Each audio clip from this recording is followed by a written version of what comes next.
비장 뉴스타. 오늘도 세미래정책연구소 허성무 소장님 어서 오세요. 네, 안녕하세요. 바른정당 이준석 노원병 당협위원장 어서 오십시오. 네, 안녕하십니까. 이준석 위원장은 뭐 나이가 젊으시니까 도시에 쭉 사셨으니까 농사 안 접으셨을 거예요. 그렇죠. 그렇죠. 허성무 소장님은 좀 접으셨어요? 예, 저는 뭐 어릴 때 시골에서 살았기 때문에 농사를 많이 지었고 대학 다닐 때까지도 주말에 가면 농사를 많이 지었죠. 지금도 다시 호미질을 하라 그러면 잘하실 수 있겠어요? 뭐 아주 잘하지 못하지만 옛날에 하던 그 가락이 있기 때문에 하죠. 귀농학교 얘기 들으면서 많은 분들이 부럽다 이런 문자 좀 주고 계시는데 허 소장님 하여튼 나오시길 제가 좀 기다렸던 이유가 네네. 청와대 비서관 출신이시잖아요. 예. 언제 근무하셨죠? 청와대? 저는 뭐 노무현 정부 중후반기에 근무를 그렇죠. 했습니다. 그렇죠. 청와대 수석실 공간의 그 배치가 어떻게 돼 있어요? 뭐 수석실마다 조금씩 다르긴 하지만 그 수석실을 보좌하는 행정요원이 따로 하나 있고, 예. 그다음에 수석 행정관이 또 한 명 있고, 예. 그다음에 이제 수석실 방이 있고, 업무 공간이 그 옆에 회의실이 하나 있고, 회의실이 있고. 대체로 이제 그렇게 꾸며져 있죠. 지금 도대체 이 문건들이 네. 무슨 이거 고분에서 유물 발굴되듯이 네. 하루 만에 막 1000건이 나오고 300건이 나오고 어떻게 이렇게 쏟아질 수가 있는 건가? 그 공간이 상상이 전 잘 안 돼서요. 이제 뭐 이렇게 행정관들 공간들이 따로 있는데 행정관들은 뭐 그냥 자기 책상 하나에 이렇게 주어져 있는 공간이 있고 자기 사무랑 같은 일종의 캐비넷이 있었는데 예. 참여정부 때는 그 위에다가 이제 이렇게 두 개 했어요. 책상 위에. 책상 위에다가. 예, 그렇게 했는데 이제 그렇게 하니까 이렇게 각 행정관들이 이렇게 고립된 모습으로 있게 되고 이러니까 예. 이명박 정부 때 그렇게 하지 말고 다 트고 파티션도 낮게 해서 얼굴이 보이게 하라. 이렇게 해서 제가 이명박 정부 때 청와대 업무차 한번 들어가 보니까 예. 전부 이렇게 튀어놓고 이렇게 근무를 하더라고요. 예. 또 저희 때는 비서관은 독립된 방으로 이렇게 칸막이가 있었는데 예. 심지어 비서관도 칸막이 없이 이렇게 하고. 그럼 도대체 이 유물 같은 문건들은 도대체 어디서 나오는 그러니까 거예요? 여태까지 모르다가 두 달 동안. 비서관들 제 때는 가니까 제가 쓸 수 있는 그 캐비넷이 3개가 있었어요. 서랍용 캐비넷이 있고 일반적으로 우리가 하는 철제 캐비넷이 예. 하나 있고 그다음에 앞에 목재로 된 게 하나 자그마한 게 있었는데 예. 실제 이제 그런 걸 다 뭐 제가 열어보고 그렇지 않습니까? 전임자들이 뒀다고 해서 제가 다 챙겨볼 수도 없는 거고 근데 전임자들이 목재 캐비넷에 들어있는 뭐 정리된 회의 자료란 있었는데 그건 제가 한 번도 제대로 본 적이 없어요. 나올 때도 뭐 건드려 본 적도 없고 업무 인수인계한 때도 뭐 열쇠 하나 딱 주고 받았는데 그렇게 해도 업무가 다 됩니다. 왜냐하면 기존에 있던 행정가들이 다 보고를 하게 되고 예. 지금 앞으로 해야 할 업무 현재 추진 업무 그러니까 전 정권에서 있던 행정요원이 싹 바뀌는 게 아니니까 아닙니다. 혼재해 있으니까. 그렇죠. 지금 정부에도 전 정부에서 있던 행정요원 행정관이 아직도 대다수입니다. 일부 이제 지금 그 빠진 자리에 예. 새로운 행정관들이 들어갔고 부처에서 파견된 행정관들은 지금 교체 중에 있는 이해가 거고. 되네요. 예. 이준석 위원장님. 그러니까 네. 이게 우리가 전 사람이 집에서 빠지고 내가 이제 새 사람으로 이사를 싹 가는 거면 네. 다 뒤집는 거지만 그렇죠. 전에 사람이 한 2명 남아있는데 2명이 들어가는 거면 이게 다 뒤집는 건 아니니까. 그리고 뭐 집 이사할 때는 이제 뭐 사실 우리가 모든 거 진짜 쌀 한 톨도 안 남기고 다 빼가는 게 문화지만은 또 사무실 이사할 때 우리 보면은 그렇지가 보통 뭐 그건 놔두고 온 게 아니라 가져올 걸 뭐 이런 물건들이 조금씩 있거든요. 맞아요. 그런 맥락에서 이해할 수 있을 것 이게 같습니다. 싹 바뀌는 게 아니니까 사람이. 네. 거기가 핵심적이네요. 그러니까 남아있는 게 있을 수 있는 거네요. 예, 그래서 맨 처음에 우리가 이제 민정수석이 임명됐을 때 예. 뭐 인사검증이 제대로 안 된다고 했지만 근데 수석 하나만 들어간 거고 예. 나머지는 원래 있던 사람 그대로 있거나 또 맞아요. 빈자리에는 빈자리가 그대로 남아있는 그런 상황이었죠. 그러네요. 지금 뭐 청취자 김현근님을 위해서 많은 임 외에 많은 분들이 어떻게 그렇게 막 쏟아져 나올 수 있느냐라고 하셨는데 지금 좀 의문이 풀리셨을 것 같아요. 자, 아무쪼록 이 문건들이 국정농단 진실을 밝히는 어떤 단초가 되기를 일조하기를 바라면서 우리 오늘의 뉴스닥 상한가 하한가 들어가 보겠습니다. 먼저. 오늘은 좀 밝고 긍정적으로 상한가부터 가볼까요? 이준석 위원장 상한가 누구 골라오셨어요? 저는 김상조 위원장 골랐습니다. 김상조 공정거래위원장, 허성무 소장님? 예, 저는 그 우원식 더불어민주당 원내대표를 골랐습니다. 원식 원내대표. 먼저 이준석 위원장님. 예. 김상조 공정거래위원장 골라오셨어요? 이게 사실 관심 받는 자리가 그렇게 아니거든요. 공정거래위원장이. 그렇죠. 가끔가다 재벌 이슈 터지면은 거기에 대해서 입장 물어보고 기자들이 그러는 자리인데 이번 정부 들어서 김상조 공정거래위원장 같은 경우에는 사실상 경제민주화적인 요소의 정책들을 주도하는 모양새가 지금 되고 있어요. 맞아요. 오히려 예. 이게 뭐 경제부총리 이런 레벨에서 나오는 것이 아니라 오히려 공정거래위원장이 여러 가지 이슈를 선도하는 느낌인데 이러다 보니까 뭐 사실 이런 하나의 그 국민적인 인기라는 것이 서서히 높아져가는 것이 약간 보이고 그렇더라고요. 그러다 보니까 또 정치권은 또 이러면 또 이제 놓치지 않죠. 내년에 지방선거가 있다 보니까 혹시 지방선거용이 아니냐 또 이렇게 말은 호사가 돼도. 그런 얘기가 나와요? 그러니까 이게 왜 그러냐면요. 그러니까 아주 논리는 간단해요. 그런 말 하시는 분의 논리는. 예. 김상조 위원장이 초등학교까지인가 중학교까지인가를 구미에서 나왔어요. 구미에서. 그런데 지금 뭐 현 정권에서 이 경상북도에서 물론 정치 오래 하시고 열심히 하신 분들은 있겠지만은 이 정도로 인기가 높아져 본 경상북도 출신의 인물이 있었냐 이번 정권에서 뭐 그런 지점에서 그러면 차출해야 되는 거 아니냐? 뭐 따지고 보면 대구만 하더라도 뭐 예를 들어 김부겸 의원이라든지 아니면 뭐 홍일학 의원이라든지 현역 의원을 배출하고 그랬기 때문에 뭐 그분들이 항상 대표 정치인으로 언급됐지만은 김상조 위원장은 지금까지 교수만 하다가 이번에 그렇죠. 공정거래위원장 된지 2달 채 안 됐는데 한 달 이제 살짝 넘었는데 이 상황에서 상당히 인지도가 높아지고 있고 인기가 좋아지고 있다는 것이 지금 관건입니다. 근데 그 점은 제가 전혀 동의할 수가 없는데요. 그런 논리가 나오는 것 자체는 이제 김상조 위원장을 빨리 정부에서 쫓아내고 싶은 사람들의 음모가 들어있다 저는 그렇게 보고. 음모론입니까? 그런 면이 하나가 있고 그다음에 이 사실 뭐 태계 이항 선생이 경북지사로 나온다고 해서 지금 더불어민주당 후보로 나오면 되겠습니까? 대구에서 경북에서 그럴 만큼 지금 아직까지 강국하게 지역주의가 마지막으로 남아 있는 곳인데 이제 그런 이야기를 자꾸 하는 것 자체는 구미하면은 지금 박정희 우표 만드는 추진했던 그곳이잖아요. 뭐 저는 뭐 우표 추진하는 게 뭐 반드시 나쁘다 그런 이야기는 아닙니다. 왜냐하면 그렇게 하고 싶은 사람들도 있고 그게 뭐 다양하죠. 우리가 받아줄 수도 있는데 그러면 대신에 나중에 김대중 대통령 100주년 때도 그분들이 역으로 받아줘야 되는 거예요. 그런데 그분들은 받아주지 않으면서 이건 하겠다 이렇게 되면은 그거는 이제 지나치게 이제 한쪽으로 편향되기 때문에 좀 문제라 생각하고요. 어쨌든 이제 김상조 위원장을 상한가로 하신 거는 뭐 전적으로 동의하는데 이제 그렇기 때문에 뭐 경북지사로 나가야 된다 이런 논리가 시중에 나오는 거는 이분을 빨리 쫓아내고 싶은 사람들이 음모론의 한 표. 저는 그리 봅니다. 이준석 위원장도 그렇게 생각하세요? 저는 근데 이제 긍정적으로 보자면요. 아마 그 실제 대구 경북 지역에서 오랫동안 민주당 지지하셨고 지금까지 한 30년 동안 이겨본 선거가 없는 거잖아요. 그렇죠. 그쪽 지역의 당원들이나 이런 분들 입장에서는 꼭 김상조 위원장을 특정하지 않더라도 이번엔 지방선거 해볼 만하다 하고 이런 어떤 거물급 인사의 출마를 바라는 여론도 분명히 있을 겁니다. 그리고 지금 민주당의 어쨌든 지지도가 전례 없이 지금 이제 대구 경북 지역에 높기 때문에 아마 이번이 기회다 이렇게 보는 분들이 있을 거기 때문에 뭐 물론 아까 허성모 선생님 말씀하신 대로 이렇게 되면 이제 정부에서 빠져야 되는 거기 때문에 그걸 또 싫어하는 분들이 꽤 있겠지만은 그래도 이 말은 계속 불지피기 성격으로 나올 것 같습니다. 근데 그렇게 빼면 안 되는 거잖아요.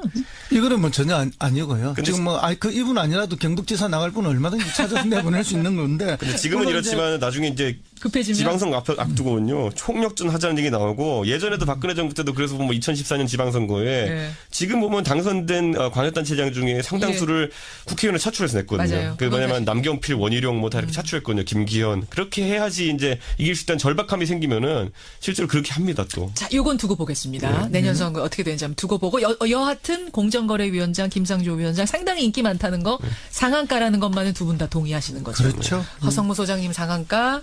아까 누구 주신다 그러셨죠? 우원식 원내대표. 우원식 민주당 원내대표. 진짜 상한가 줄만해요. 그렇습니다. 지금 5당 체제 다시 말해서 뭐 여소 야대 아닙니까?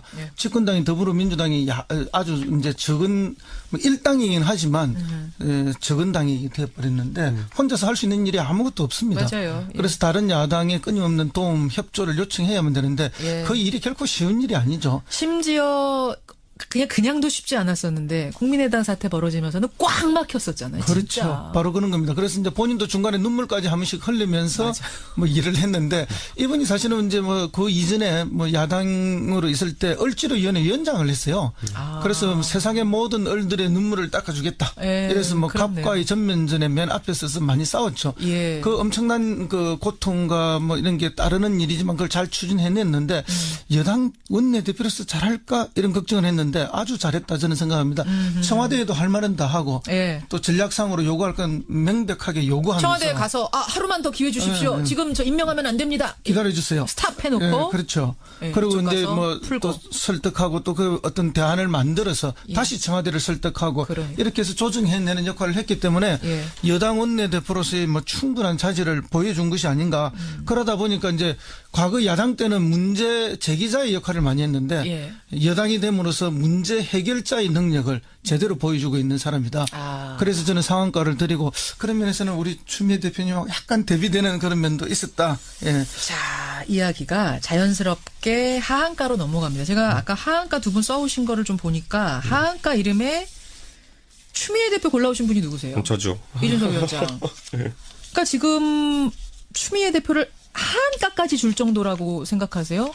지금요, 그러니까 추미애 대표를 거꾸로 상한가라 생각하시는 청취자분들 많을 거예요. 네, 그런데 예. 그거는 그렇게 말씀하실 분들은 거의 다 이제 더불어민주당의 강성 지지자들이 위주로 당원들 이제 중에. 그렇게 예. 되어 있는 걸 텐데 이게 뭐냐면요, 당 대표가 그러니까 대통령이 뭔가 추진하는 데 있어가지고 당 대표가 특별히 뭐 이런 대통령 협조해달라고 한 사안이 아닌 거에 대해 가지고 너무 치고 나가면은 그건 청와대와의 관계가 오히려 틀어지는 계기가 됩니다. 지금 국민의당에 대해서 강성 발언했던 거 그 부분 지적하시는 거예요. 그렇죠. 뭐 이제 당원들 입장에서야 우리가 하고 싶은 말 대신해줬다라고 생각할 수도 시원하다. 있겠지만은 이게 선을 넘기면은 뭐 이게 사실 시원하다는 게 우리 목욕탕에 들어가지고 뜨거운 데 들어가고 시원하다 이러는 게 사실 피부 감각으로 따지면 통각이거든요. 아픈 감각이거든요, 이게. 예. 굉장히 아픈 통각으로 시원하다고 그냥 시원해서 이제 하는 건데 예. 다른 사람들은 굉장히 이걸 지금 아프게 생각하는 분들이 있습니다. 그렇기 때문에 이게 과연 여당의 이제 확장성에 있어가지고 장애 요소가 될 가능성이 농후하기 때문에 그런 의미에서. 이건 좀 위험합니다, 이게. 그런 의미에서. 그리고 지난번에 그 얘기 하셨어요, 두 분이. 그러니까 추미애 대표의 이 발언을 청와대와 어떤 교감이 있었던 것이냐, 머리 자르기 발언, 이런 게 있었을 것이냐 아니냐, 두 분 다 교감 없었을 거다. 네, 그렇게 말했죠. 두 분이 다 네. 말씀하셨는데. 저는 뭐 지금도 그 이야기가 맞다고 생각하고요. 어쨌든 이제 추미애 대표는 뭐 지난번에도 제가 말씀드린 것 같은데 이번에 스탠스를 분명하게 자기가 잡았다. 예. 그 뭔가 하면은 판사 출신으로서 또 강직한 자기 성품상으로 봤을 때 아무리 뭐 협치고 정치고 뭐 여소야대상에서 협조가 중요하지만 예. 또 아닌 건 아니다. 정거 조작은 정거 조작이다. 이것은 민주주의 근본을 흐트리는 것이기 때문에 이 부분에 대해서는 상황상 별로 사람들이 말을 안 하는데 나라도 정확하게 짚고 가겠다 하는 그런 의도가 있다는 그런 선한 의도 부분을 저는 한 번은 평가해 줘야 된다. 그렇게 봅니다. 정치인으로서 확실하게 목소리를 내는 부분은 칭찬할 만하다. 그렇습니다. 예, 이번에 그건 또 이제 점수를 딴 거예요. 반면에 우리 이준석 위원장이 말씀하신 것처럼 어떤 청와대와의 교감 없이 나간 부분에 대해서는 조금 청와대도 꺼릴까요? 어떻게 이게 보세요? 완전 성향이 다른 사람들이긴 하지만은 지금 청와대와의 소통 관계를 보면요. 과거에 이제 이정현 대표가 했던 소통 방식이랑 약간 비슷해요. 이게 뭐냐면 우리가 기억하는 대외적으로 기억하는 이정현 대표라는 사람은 예. 굉장히 청와대의 지령을 받아가지고 이런 걸 잘 수행하는 이미지였잖아요. 그렇죠. 근데 실상 내막을 들여다보면요. 예. 그 소위 말하는 친박 아니면 진박 구인회라고 했던 사람들 그런 사람들의 의사결정 구조 안에 참여를 못했던 측면도 있어요. 그러니까 이거는 약간 좀 개인적인 이야기긴 하지만은 이정현 의원의 어떤 그 출신이라는 것이 사실상 비서 또는 당직자 출신이었기 때문에 무시를 했던 사람도 있었어요. 그렇기 때문에 이정현 대표는 그 결정 구조에서 항상 빠져 있을 수밖에 없었고 그렇군요. 대중이 인식하기엔 굉장히 대통령이 뜻을 잘 대변하는 것처럼 보이지만은 실제로 의사결정 구조에 참여하지 못하는 그 상황이다 보니까 이정현 대표는 그냥 열심히 할 수밖에 없는 모든 일을 열심히 할 수밖에 없는 상황이 됐던 것이고 그게 물론 잘못된 방향일 수 있겠지만은 그게 이정현 대표의 포지션이었거든요. 지금 추미애 대표도 물론 당대표에 선출되고 대중이 인식하기에는 청와대와 깊은 교감하고 있는 것처럼 보이지만은 실제로 청와대에서 어떤 지시사항들이 내려가거나 아니면 협조를 요청하는 그런 사항들이 내려가는 상황은 아니라고 지금 정치권을 보고 있기 때문에 이 상황이 지속되면 추미애 대표는 입장에서는 열심히 할 수밖에 없죠. 뭐든지 지지자들이 원하는 방향으로. 하지만 청와대와는 교감이 안 된 상황이기 때문에 어떤 실패가 있었을 때 그에 대한 책임을 이제 또 져야 되는 그런 상황이 오기 때문에 이번 대리사과 같은 상황이 벌어질 수 있다. 저는 이번 상황에서 봤을 때는 사실상 청와대에서 우원식 원내대표와 같이 이제 정치를 하겠다는 의지를 밝힌 것으로 지금 보이는 것이기 그렇게. 때문에 저는 앞으로 이 역할에 대해서 추미애 대표도 약간은 위축될 수밖에 없지 않을까라는 생각하게 됩니다. 추미애 대표의 그러니까 자기 정치, 자기 색깔을 분명히 드러내는 어떤 소득도 있지만 또 위축되는 것도 생길 것이다. 그렇죠. 정치는 정치뿐만 아니라 모든 일에는 양면이 빛이 있으면 그림자가 있습니다. 그런데 이제 어느 부분을 내가 이 시기에 취해서 갈 것인가 그런 판단이었다고 보고요. 그렇기 때문에 이제 추미애 대표의 이런 한가를 줄 만한 그런 요인도 있지만 또 동시에 자기의 정치 색깔을 지켜냈던 그런 부분도 있기 때문에 당장은 이제 국회와 협치가 중요하고 정부조직법이라든지 추경이라든지 이런 것 때문에 이 눈살을 조금 찌푸릴 수 있는 모습이 있지만 그러나 시간이 지나면 추미애 대표는 또 자기 색깔을 얻어가는 그런 효과도 있기 때문에 너무 극단적인 평가할 필요는 없다고 저는 추미애 대표를 봅니다. 바라보는 두 분의 시선은 약간 엇갈리네요, 보니까. 근데 이제 여기서 보면은 아니 우리 이준석 위원의 말이 맞긴 맞아요. 다만 그걸 부인하는 것이 아니라 이런 측면도 있다는 거예요. 그리고 이걸 내부적으로 살펴보면 어떤 의미가 있냐면 추미애 대표가 지금 서울시장 후보로 유력하게 거론된다라고 이제 많은 사람들이 얘기했잖아요. 그렇죠. 그런데 애초에 그게 아니었던 거죠, 이게 보면은.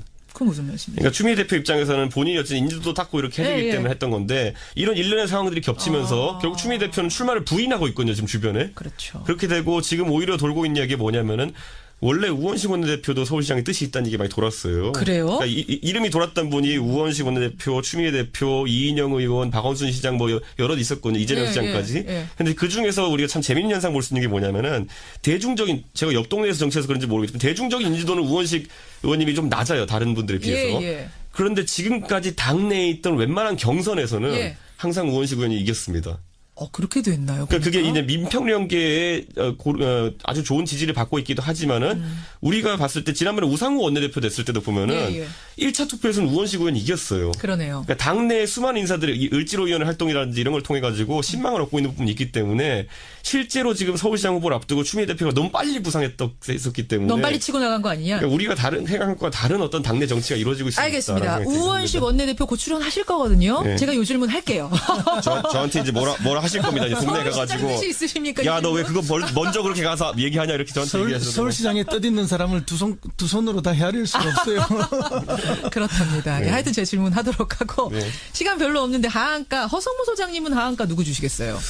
예, 저는 뭐 상한가를 드린 적도 있지만 오늘은 또 하한가를 홍준표 또 자유한국당 대표님께 드릴 또 수 있습니다. 하한가입니까 홍준표 대표? 왜요 이번엔? 이 홍준표 대표 이미 허소정님이 개정되려면 상장 폐지됐어야 될 것 같은데 이게 보니까 이게 지금 연말에 아마 하한가 누가 최고로 많이 했는지. 네, 뭐 이분이 뭐 지켜봐야 대선 후보로 나올 거다, 그리고 대선 후보가 될 거다, 또 당 대표가 될 거다, 모든 이야기를 제가 뭐 미리 다 말씀을 드렸는데 그대로 되어 오고 계시죠. 맞아요. 근데 이제 이번에 이제 대통령이 초청하는 그 순방 외교에 관한 설명 그 오찬에 지금 안 오겠다는 거 아닙니까? 그러니까 지금 5당 대표를 초대했는데 그렇죠. 이분은 나 안 가겠다. 공식 거절했습니다. 예, 근데 그 명분이 뭐 6년 전에 FTA 통과될 때 뭐 내한테 반대했는데 그 사과 안 해서 내 못 간다. 이게 말이 되느냐? 그러니까 뭐냐면 이거예요, 여러분. FTA 우리가 협상했을 때 우리한테 매국노라고 했던 민주당 그들이 지금 봐라. 트럼프가 재협상한다고 한 거 보면 우리가 그때 잘했단 얘기 아니냐. 내가 대통령 만나게 되면 그 얘기를 자연스럽게 해야 될 텐데 얼굴 붉히고 싶지 않아서 난 안 가겠다. 그게 말씀이 안 되는 게 그 전에 참여정부에서 협상안을 서로 이제 인정하는 걸 만들었잖아요. 완료됐잖아요. 그걸 이제 비준하기 직전에 다시 한 번 더 개정한 건데 참여정부 때 만드는 것보다 조금 더 불리한 방식으로 그때 개정을 해서 비준됐던 거기 때문에 그것 때문에 반대했던 사람도 있고 아니면 FTA 자체를 반대했던 사람도 있고 다양한 반대가 있는 건데 이런 식의 논리를 대해서 이야기를 한다면은 100년 전 이야기를 하면서 밥 먹지 말자는 거하고 똑같은 이야기 아니에요. 그러니까 이 정치인의 태도가 아니라는 거죠. 그럼 왜 이 양반은 이렇게 하느냐. 자기가 주도하지 않는 부분에서는 나는 안 한다는 이야기예요. 자기 중심, 아니 대통령 중심의 모임에 내가 왜 가느냐 이런 태도거든요. 그 행간엔 그게 깔려 있는 저는 건가요? 그렇게 봅니다. 그러면 자기가 중심이 되지 않으면 그 자리가 어떤 자리든 판을 깨버리고 거부해버리는 이런 방식은 자기는 있는 정치지만은 국민은 없는 정치이기 때문에 물론 이게 이제 개인적 성격이나 특성도 반영되어 있겠죠. 그래서 이런 정치는 옳지 않다. 그런 의미에서 제가 행간을 특히 말씀이 뭐 예를 들면 뭐 황새가 노는데 뱁새가 노는데 안 간다는 그런 말을 했어요. 과거에도 또 이런 비슷한 말을 안 했습니까?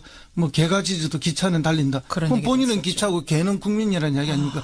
그러니까 이런 태도는 결국은 정치인이 국민을 위해서 하는 정치인데 국민은 없고 자기만 있는 정치가 아닌가 해서 제가 오늘 한번 또 지적하지 않을 수 없습니다. 또 한 번 지적. 이준석 위원장 짧게 30초 코멘트 마지막으로 듣겠습니다. 홍준표 대표는요. 자기 정치를 이제 하고 있는 것 같은데 이게 지금까지 굉장히 효과적이긴 합니다. 어쨌든 이 영수회담을 앞두고 본인만 부각되고 있잖아요. 지금 그러니까요. 지금 영수회담 앞두고 홍준표 대표 이름만 제목으로 계속 나와요. 근데 그 사이에 지금 당은 지금 어디로 갈지 모르고 있습니다. 제가 이거 한 가지만 말았는데요. 혁신위원장도 해봤거든요. 그 MBC 구분하면 제가 해봐서 아는데 이게 제가 해봐서 아는데 혁신위원장 고르잖아요. 한 이틀 내로 보통 혁신위원 다 발표합니다. 그런데 지금 혁신위원 지금 일주일 넘게 발표 못 하고 있는 거는 장만 있고 위원이 없어요 지금. 그러니까 이게 뭐냐면은 아무도 혁신위원 알려고 한다는 거예요. 지금 자유한국당에서. 손드는 사람이 없는 거예요. 그러니까 그거 보시고 지금 먼저 우리 집을 살펴보고 이제. 다른 집을 이제 소리 말하는 공격하러 가야 되는데 우리 집에 지금 아무도 없어요. 병사가 지금 갔다 올 때까지 병사 모아나 그러는데 병사가 안 모여요 지금.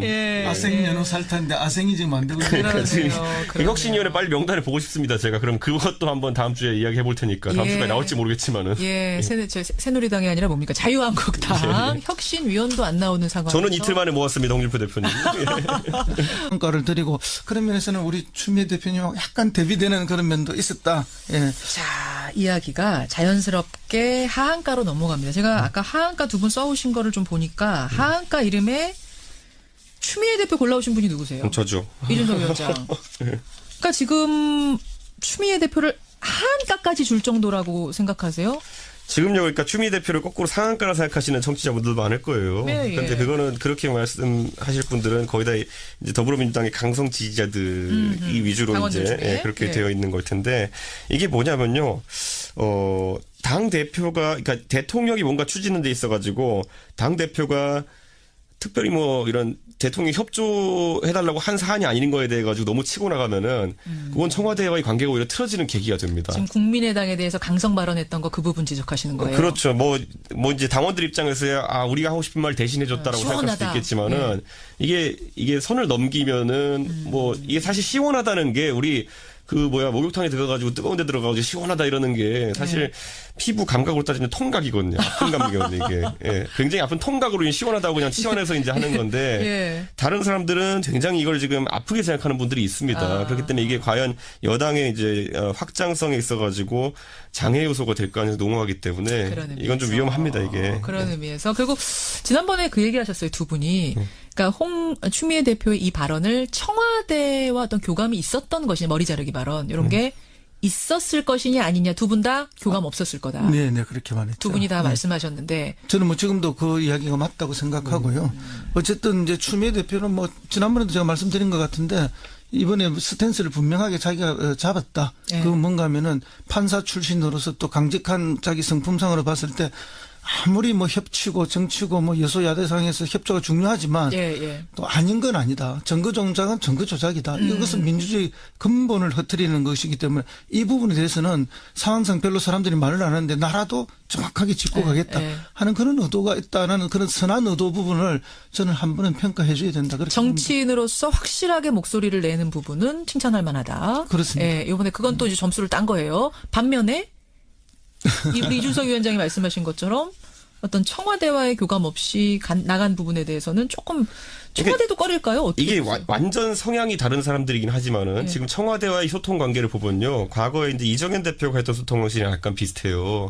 그게 뭐냐면 우리가 기억하는 대외적으로 기억하는 이정현 대표라는 사람은 예. 굉장히 청와대의 지령을 받아가지고 이런 걸 잘 수행하는 이미지였잖아요. 그렇죠. 근데 실상 내막을 들여다보면요. 예. 소위 말하는 친박 아니면 진박 구인회라고 했던 사람들 그런 사람들의 의사결정 구조 안에 참여를 못했던 측면도 있어요. 그러니까 이거는 약간 좀 개인적인 이야기긴 하지만은 이정현 의원의 어떤 그 출신이라는 것이 사실상 비서 또는 당직자 출신이었기 때문에 무시를 했던 사람도 있었어요.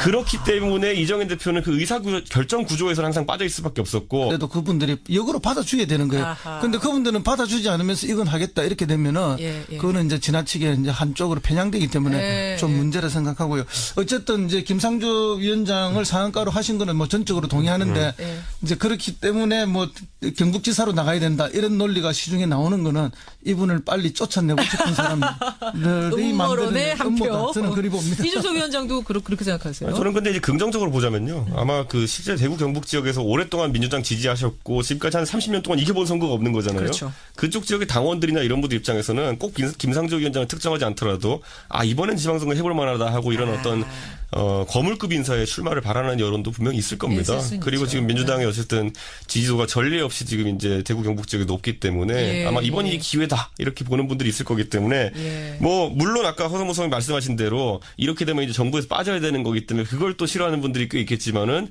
그래도 이 말은 계속 불지피기 성격으로 나올 것 같습니다. 근데 그렇게 빼면 안 되는 거잖아요. 이거는 뭐 전혀 아니고요. 지금 뭐 그 이분 아니라도 경북지사 나갈 분은 얼마든지 찾아서 내보낼 수 있는 건데. 근데 지금은 이렇지만 나중에 이제 급해지면 지방선거 앞두고는요 총력전 하자는 얘기 나오고 예전에도 박근혜 정부 때도 그래서 보면 2014년 지방선거에 지금 보면 당선된 광역단체장 중에 상당수를 국회의원을 차출해서 냈거든요. 맞아요. 그 뭐냐면 남경필, 원희룡 뭐 다 이렇게 차출했거든요. 김기현 그렇게 해야지 이제 이길 수 있다는 절박함이 생기면은 실제로 그렇게 합니다 또. 자, 요건 두고 보겠습니다. 내년 선거 어떻게 되는지 한번 두고 보고 여하튼 공정거래위원장 김상조 위원장 상당히 인기 많다는 거 상한가라는 것만은 두 분 다 동의하시는 거죠. 그렇죠. 허성모 소장님 상한가. 아까 누구 주신다 그러셨죠? 우원식 원내대표. 우원식 민주당 원내대표. 진짜 상한가 줄만해요. 그렇습니다. 지금 5당 체제, 다시 말해서 뭐 여소야대 아닙니까? 예. 집권당인 더불어민주당이 아주 이제 적은 뭐 1당이긴 하지만 적은 당이 되어버렸는데 혼자서 할 수 있는 일이 아무것도 없습니다. 맞아요. 예. 그래서 다른 야당의 끊임없는 도움, 협조를 요청해야만 되는데 예. 그 일이 결코 쉬운 일이 아니죠. 심지어 그냥도 쉽지 않았었는데 국민의당 사태 벌어지면서는 꽉 막혔었잖아요. 그렇죠. 진짜. 바로 그런 겁니다. 그래서 이제 본인도 중간에 눈물까지 한 번씩 흘리면서 맞아. 뭐 일을 했는데 이분이 사실은 이제 뭐 그 이전에 뭐 야당으로 있을 때 을지로위원회 위원장을 했어요. 아. 그래서 세상의 모든 을들의 눈물을 닦아주겠다. 예, 이래서 뭐 그렇네요. 갑과의 전면전에 맨 앞에 서서 많이 싸웠죠. 예. 그 엄청난 그 고통과 뭐 이런 게 따르는 일이지만 그걸 잘 추진해냈는데 여당 원내대표로서 잘할까 이런 걱정을 했는데 아주 잘했다 저는 생각합니다. 청와대에도 할 말은 다 하고 예. 또 전략상으로 요구할 건 명백하게 요구하면서 청와대에 가서 하루만 더 기회 주십시오. 지금 저 임명하면 안 됩니다. 기다려주세요. 스탑 해놓고. 예, 그렇죠. 예, 그리고 이쪽 이제 가서 뭐 풀고. 또 설득하고 또 그 어떤 대안을 만들어서 예. 다시 청와대를 설득하고 그러니까. 이렇게 해서 조정해내는 역할을 했기 때문에 예. 여당 원내대표로서의 뭐 충분한 자질을 보여준 것이 아닌가. 그러다 보니까 이제 과거 야당 때는 문제 제기자의 역할을 많이 했는데 여당이 됨으로써 문제 해결자의 능력을 제대로 보여주고 있는 사람이다. 아. 그래서 저는 상황 대중이 인식하기엔 굉장히 대통령이 뜻을 잘 대변하는 것처럼 보이지만은 예. 실제로 의사결정 구조에 참여하지 못하는 그 상황이 되다 보니까 이정현 대표는 그냥 열심히 할 수밖에 없는 모든 일 열심히 할 수밖에 없는 상황이 됐던 것이고 예. 그게 물론 잘못된 방향일 수 있겠지만은 그게 이정현 대표의 포지션이었거든요. 지금 추미애 대표도 물론 당대표에 선출되고 대중이 인식하기에는 청와대와 깊은 교감하고 있는 것처럼 보이지만은 실제로 청와대에서 어떤 지시사항들이 내려가거나 아니면 예. 협조를 요청하는 그런 사항들이 내려가는 상황은 아니라고 지금 정치권을 보고 있기 때문에 이 상황이 지속되면 추미애 대표는 입장에서는 열심히 할 수밖에 없죠. 뭐든지 예. 지지자들이 원하는 방향으로. 하지만 청와대와는 교감이 안 된 상황이기 때문에 어떤 실패가 있었을 때 그에 대한 책임을 이제 또 져야 되는 그런 상황이 오기 때문에 이번 대리사과 같은 상황이 벌어질 수 있다. 저는 이번 상황에서 봤을 때는 사실상 청와대에서 우원식 원내대표와 같이 이제 정치를 하겠다는 의지를 밝힌 것으로 지금 보이는 것이기 그렇게. 때문에 저는 앞으로 이 역할에 대해서 추미애 대표도 약간은 위축될 수밖에 없지 않을까라는 생각하게 됩니다. 추미애 대표의 그러니까 자기 정치, 자기 색깔을 분명히 드러내는 어떤 소득도 있지만 또 위축되는 것도 생길 것이다. 그렇죠. 정치는 모든 뭐 정치뿐만 아니라 모든 일에는 양면이 빛이 있으면 그림자가 예, 있습니다. 예. 그런데 이제 어느 부분을 내가 이 시기에 취해서 갈 것인가 예. 그런 판단이었다고 그렇죠. 보고요. 그렇기 때문에 이제 추미애 대표의 이런 한가를 줄 만한 그런 요인도 있지만 또 동시에 자기의 정치 색깔을 지켜냈던 그런 부분도 있기 때문에 예. 당장은 이제 뭐 국회와 협치가 중요하고 뭐 정부조직법이라든지 뭐 추경이라든지 이런 것 때문에 예. 이 눈살을 조금 찌푸릴 수 있는 모습이 있지만 그러나 시간이 지나면 예. 추미애 대표는 또 자기 색깔을 얻어가는 그런 효과도 있기 때문에 너무 극단적인 평가할 필요는 없다고 추미애 저는 대표를 봅니다. 바라보는 두 분의 시선은 약간 엇갈리네요, 보니까. 근데 이제 여기서 보면은 아니 우리 이준석 위원의 말이 맞긴 맞아요. 다 맞는데 그걸 부인하는 것이 아니라 부인은 아닌데. 이런 측면도 있다는 걸 그래요. 그리고 이걸 내부적으로 살펴보면 어떤 의미가 있냐면 추미애 대표가 지금 서울시장 후보로 유력하게 거론된다라고 이제 많은 사람들이 얘기했잖아요. 그렇죠. 그런데 애초에 그게 아니었던 거죠, 이게 보면은. 그 무슨 말씀이세요? 그러니까 추미애 대표 입장에서는 본인이 어쨌든 인지도도 닦고 이렇게 해주기 예. 때문에 했던 건데 이런 일련의 상황들이 겹치면서 결국 추미애 대표는 출마를 부인하고 있거든요, 지금 주변에. 그렇죠. 그렇게 되고 지금 오히려 돌고 있는 이야기가 뭐냐면은 원래 우원식 원내대표도 서울시장에 뜻이 있다는 얘기 많이 돌았어요. 그래요? 그러니까 이름이 돌았던 분이 우원식 원내대표, 추미애 대표, 이인영 의원, 박원순 시장 뭐 여럿 있었거든요. 이재명 예, 시장까지. 예. 근데 그 중에서 우리가 참 재밌는 현상 볼 수 있는 게 뭐냐면은 대중적인 제가 옆 동네에서 정치해서 그런지 모르겠지만 대중적인 인지도는 우원식 의원님이 좀 낮아요. 다른 분들에 비해서. 예. 그런데 지금까지 당내에 있던 웬만한 경선에서는 예. 항상 우원식 의원이 이겼습니다. 그렇게 됐나요? 그러니까 그게 보니까? 이제 민평령계의 아주 좋은 지지를 받고 있기도 하지만은 우리가 봤을 때 지난번에 우상호 원내대표 됐을 때도 보면은 1차 투표에서는 우원식 의원이 이겼어요. 그러네요. 그러니까 당내 수많은 인사들이 이 을지로위원회 활동이라든지 이런 걸 통해 가지고 신망을 얻고 있는 부분이 있기 때문에 실제로 지금 서울시장 후보를 앞두고 추미애 대표가 너무 빨리 부상했었기 때문에 너무 빨리 치고 나간 거 아니냐? 그러니까 우리가 다른 생각과 다른 어떤 당내 정치가 이루어지고 있습니다. 알겠습니다. 우원식 원내대표 곧 출연하실 거거든요. 네. 제가 요 질문 할게요. 저한테 이제 뭐라 하실 겁니다. 이제 동네 가가지고 서울시장 뜻이 있으십니까? 야 너 왜 그거 먼저 그렇게 가서 얘기하냐 이렇게 저한테 얘기하셔서 서울시장에 뜻있는 사람을 두 손으로 다 헤아릴 수가 없어요.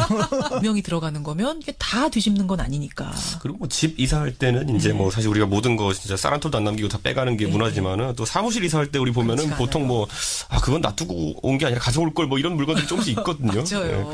그런 맥락에서 이해할 수 있을 것 이게 같습니다. 싹 바뀌는 게 아니니까 사람이. 네. 거기가 핵심적이네요. 그러니까 남아있는 게 있을 수 있는 거네요. 예, 그래서 맨 처음에 우리가 이제 민정수석이 임명돼 청와대였을 때 예. 뭐 인사검증이 제대로 안 된다고 했지만 근데 수사 하나만 들어간 거고 예. 나머지는 원래 있던 사람 그대로 있거나 또 맞아요. 빈자리에는 빈자리가 그대로 남아있는 그런 상황이었죠. 그러네요. 지금 뭐 청취자 김현근님을 위해서 님 외에 많은 분들이 어떻게 그렇게 막 쏟아져 나올 수 있느냐라고 하셨는데 지금 좀 의문이 풀리셨을 것 같아요. 자, 아무쪼록 이 문건들이 국정농단 진실을 밝히는 어떤 단초가 되기를 일조하기를 바라면서 우리 오늘의 뉴스닥 상한가 하한가 들어가 보겠습니다. 먼저 오늘은 좀 밝고 긍정적으로 상한가부터 가볼까요? 이준석 위원장 상한가 누구 골라오셨어요? 저는 김상조 위원장 골랐습니다. 김상조 공정거래위원장, 화성호 소장님? 예, 저는 그 우원식 더불어민주당 원내대표를 골랐습니다. 원식 원내대표. 먼저 이준석 위원장님. 예. 김상조 공정거래위원장 골라오셨어요?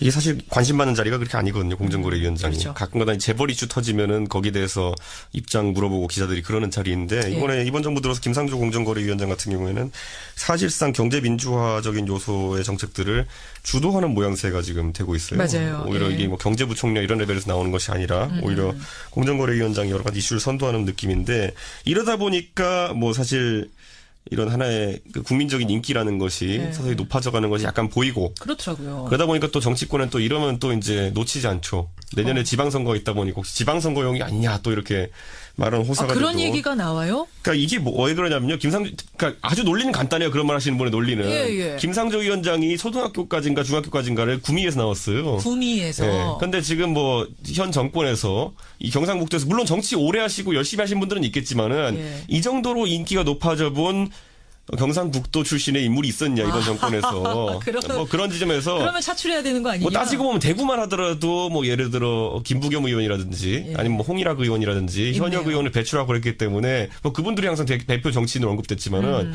김상조 위원장은 지금까지 교수만 하다가 이번에 그렇죠. 공정거래위원장 된지 2달 채 안 됐는데 한 달 이제 살짝 넘었는데 이 상황에서 상당히 인지도가 높아지고 있고 인기가 좋아지고 있다는 것이 지금 관건입니다. 근데 그 점은 제가 전혀 동의할 수가 없는 게요. 그런 논리가 나오는 것 자체는 이제 김상조 위원장을 빨리 정부에서 쫓아내고 싶은 사람들의 음모가 들어있다 저는 그렇게 보고. 음모론입니까?